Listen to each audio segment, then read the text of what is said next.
एक गांव में एक गरीब किसान रहता था। वहां पर 2-3 साल से बारिश नहीं हुई थी, जिस वजह से वहां की सारी जमीन सूख चुकी थी।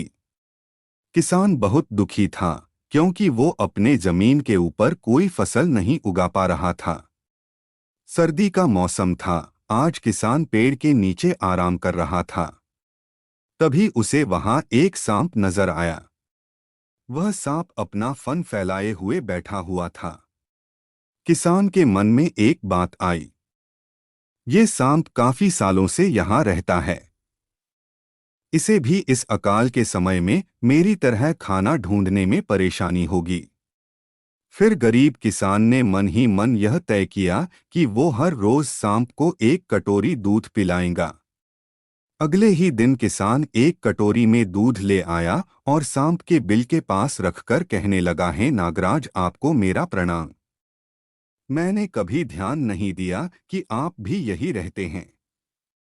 सूखे की वजह से मैं तो परेशान हूँ और मुझे लगता है आपको भी परेशानी हो रही होगी, इसलिए अब से मैं रोज आपको एक कटोरी दूध पिलाया करूँगा। ये बोलकर किसान ने वो कटोरी वही छोड़ दी और वहां से चला। अगले दिन सुबह जब वो कटोरी लेने वापस आया तो उसने देखा कि कटोरी में कुछ चमक रहा है।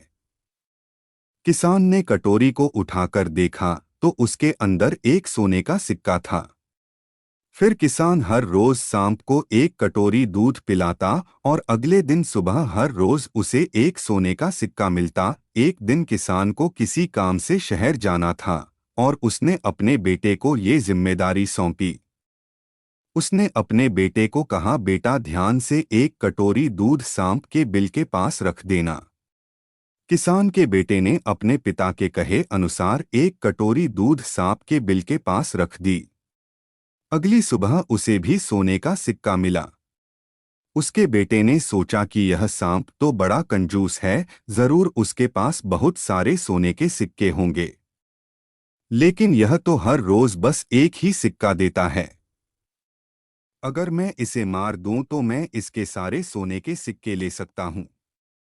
अगली शाम जब लड़का दूध देने के लिए गया तो उसने सांप को देखते ही उस पर छड़ी से वार किया, मगर सांप भी सतर्क था। उसे छड़ी तो लगी पर उसने किसान के बेटे को भी डंस लिया। सांप का विष बहुत ही जहरीला था। देखते ही देखते किसान के बेटे की मौत हो गई और जख्मी सांप अपने बिल में वापस चला गया। जब किसान वापस लौटकर आया तो उसे अपने बेटे की मृत्यु के बारे में पता चला। साथ ही वह बहुत दुखी और क्रोधित होकर सांप के बिल के पास उसे मारने पहुंचा। तभी उसने सांप को देखा कि सांप को भी काफी चोट आई है। उसे देखते ही वह समझ गया कि उसके बेटे ने सांप पर हमला किया होगा।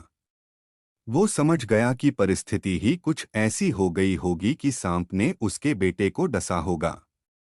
उसने हाथ जोड़कर सांप से माफी मांगी और सांप से अपने बेटे को वापस लाने के लिए कहा। थोड़ी देर बाद सांप अपने बिल में जाकर बाहर आया और उसने किसान को एक जड़ी बूटी दी। गरीब किसान जड़ी बूटी लेकर अपने मरे हुए बेटी के पास गया। उसने उसके नाक के पास वो जड़ी बूटी रखी। थोड़ी देर बाद उसका बेटा खांसता हुआ उठ खड़ा हुआ। जिंदा होने के बाद किसान के बेटे को उसकी गलती का एहसास हुआ। वो अपने पिता के साथ सांप के बिल के पास गया और उससे हाथ जोड़कर माफी मांगी और बोला, है नागराज, मुझे क्षमा कर दीजिए। अब मैं किसी भी पशु, पक्षी या जानवर पर हमला नहीं करूंगा। मुझे क्षमा दान दें। सांप ने भी खुश होकर अपना सिर हिलाया और वापस अपने बिल में चला गया। इस कहानी से हमें दो सीख मिलती है।